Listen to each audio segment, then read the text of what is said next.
Buffalo Sabres goalie Aaron Dell was dealt 3 games for throwing down this chicken wing on Ottawa Senators All-Star Drake Batherson. Now, there is some controversy around this because a 3-game suspension compared to the 29 games that Batherson will miss. Some fans have been asking, is this a slap on the wrist or should Dell be suspended for the same length as Batherson's injury? And that is a good question. And a good opportunity to look back only 20 years ago when enforcers were paid the big bucks for bulldozing NHL All-Stars without nearly any consequence.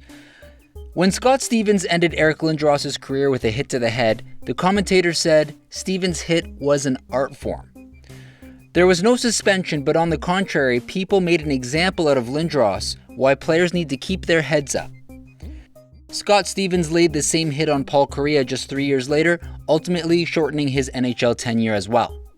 That's when career-crushing hits were celebrated on highlight reels and followed up by Stanley Cup parades and even Hall of Fame inductions. Although the circumstances around this hit are different, because players typically don't expect the goalie to launch them feet first into the boards, Dell has a history of unprovoked cheap shots and has gotten off scot-free thus far. After being informed about the extent of Batherson's injury, Dell blankly said, "That sucks. I really didn't want to hurt anyone.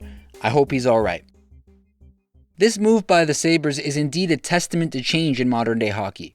Dell has since cleared waivers, essentially diminishing the odds he will play an NHL game again, since the suspension still needs to be served if he's ever called up.